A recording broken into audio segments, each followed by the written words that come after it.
ठीक है। अब देखें सिस्टिक हाइग्रोमा, सिस्टिक हाइग्रोमा का दूसरा क्या नाम है, लिम्फेंजियोमा कहते हैं इसको हम। सिस्टिक हाइग्रोमा का दूसरा नाम लिम्फेंजियोमा है। ठीक है ना। ये है होता क्या है basically, it is a fluid filled sac. ये फ्लूइड फिल्ड सेक होता है। It is lined by endothelium. ठीक है ना। ये ऐसा सेक है जिसमें फ्लूइड होता है और it is lined by endothelium.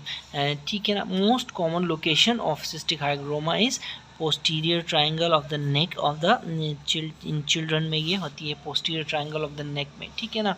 अगर हम एम्ब्रियोलॉजिक बेसिस देखना चाहें, एम्ब्रियोलॉजिक ओरिजिन देखना चाहें सिस्टिक हाइग्रोमा की, तो ये क्या है, ठीक है ना। तो देखें सबसे पहले इसमें भी वो डायग्राम बहुत इम्पोर्टेंट है जो हमने TS3-11 में बनाई थी, कि ये इस तरह की जो नहीं थी, आर्टीरियल एंड वेनस एंड इस तरह, यहाँ से वेनस वाली साइड से कैपिलरीज वो वेसल्स आ रही हैं, तो वेनस वाली साइड से। ठीक है। तो आपने दोबारा वो डायग्राम देखनी है यहाँ पे भी, तो इससे ये पॉइंट आपको समझ में आ जाएगा। अब होता क्या, एंडोथीलियम ऑफ द वेन से होता क्या है, एंडोथीलियम ऑफ द वेन से सेक लाइक आउटग्रोथ्स निकलती हैं। फॉर एग्जांपल ये वेन है, सेक लाइक आउटग्रोथ्स ऐसे निकलती है। ठीक है। और इस आउटग्रोथ से फिर जाके लिम्फ वेसल बन जाती है। ठीक है ना। तो ये आपको ऐसे समझ में आ जाएगा, उस डायग्राम से आपको समझ में आ जाएगा। ठीक है ना। अच्छा, अब क्या होता है, ठीक है ना। अब क्या होता है कि 6 जब इस तरह होता है वेन्स की बड़ी वेन्स की, अच्छा ये बड़ी वेन्स की से आउट पोचिंग होती है, फिर वहाँ से लिम्फ वेसल्स बनती है, तो 6 primary lymphatic sacs are formed. ठीक है ना। 6 primary lymphatic sacs are formed. 2 jugular होती हैं इसमें, ठीक है ना, 2 इलियक होती हैं, 1 रेट्रोपेरिटोनियल होती है, 2 जुगुलर, 2 बंदू में जंग होती है ना, 2 जुगुलर, 2 इलियक, 1 रेट्रोपेरिटोनियल और 1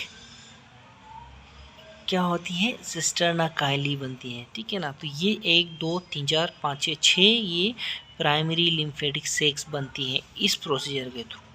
ठीक है।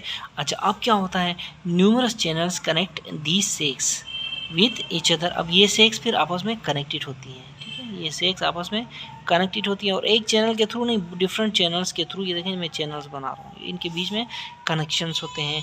यूँ ये लिम्स से लिम्फ को ड्रेन करते हैं और पूरी बॉडी वॉल और हेड एंड नेक से भी ये लिम्फ को ड्रेन करते हैं। यानी कि इस तरह ये लिम्फ को ड्रेन करते हैं पूरी बॉडी से, लिम्फ से, एब्डोमेन से, right arm, head and neck, left arm, इन सब से ड्रेन करते हैं इस तरह। ठीक है।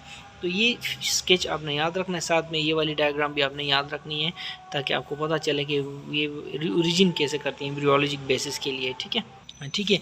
अब क्या होता है, अगर सिक्वेस्ट्रेशन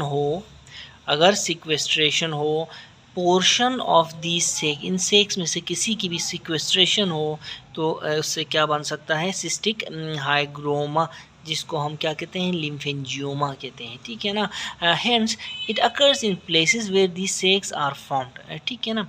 तो ये उन जगहों में ये सिस्टिक हाइग्रोमा जहाँ पे ये सेक्स बनी होती हैं, तो ये जो नेक के पास जो पोस्टीरियर ट्रायंगल है वो एक ऐसी जगह है जहाँ पे ये सेक्स बनती हैं फ्रॉम वेनस एंडोथीलियम। ठीक है ना। कॉमन लोकेशंस की बात की जाए, again posterior triangle of neck, axilla, mediastinum में भी ये होते हैं। ठीक है। Posterior triangle of neck most common है, एक्जिला और मीडियास्टिनम में भी ये जो है ना बनती है। ठीक है। अच्छा, सेक्स देखें, ये जो सेक है it has no communication with lymphatic vessel, क्योंकि ये सेक है, ये ब्लाइंड सेक है। Sac has no communication with lymphatic vessel. अगर कम्युनिकेशन होती तो वो तो उधर ड्रेन हो जाता। ठीक है। तो ये सेक है, इसलिए कम्युनिकेट नहीं करता। लिम्फ इसमें से एब्जॉर्ब हो जाता है and is replace by thin watery fluid secreted by endothelium. ठीक है। लिम्फ जो होता है इसके अंदर वो एब्जॉर्ब हो जाता है और एंडोथीलियम फिर क्या करती है, एक वाटरी थिन फ्लूइड सिक्रीट करती है। ठीक है ना। ये जो वाटरी थिन फ्लूइड है ये सेक में भर जाता है। ठीक है। देखो मैंने क्या कहा था शुरू में, ये सिस्टिक हाइग्रोमा क्या है, ये फ्लूइड फिल्ड सेक है। तो अंदर शुरू में लिम्फ होता है, वो लिम्फ एब्जॉर्ब हो जाता है और फिर ये एंडोथेलियम सिक्रीट करती है सीरस वाटरी फ्लूइड जो इसमें भर जाता है, जिसकी वजह से क्या होता है, सिस्टिक हाइग्रोमा। ठीक है, अब क्लिनिकल फ़ीचर्स की बात करें, तो जो सिस्टिक हाइग्रोमा पेशेंट जो होता है, इसका पेशेंट ये एक इन्फेंट ही होता है, ठीक है, और या फिर अर्ली चाइल्डहुड में पेशेंट आपके पास आएगा।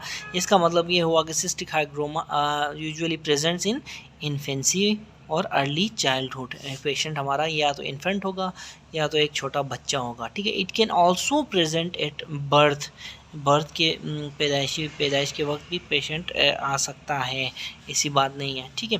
अब एग्जामिन करोगे आप, एक स्वेलिंग आपको नज़र आएगी।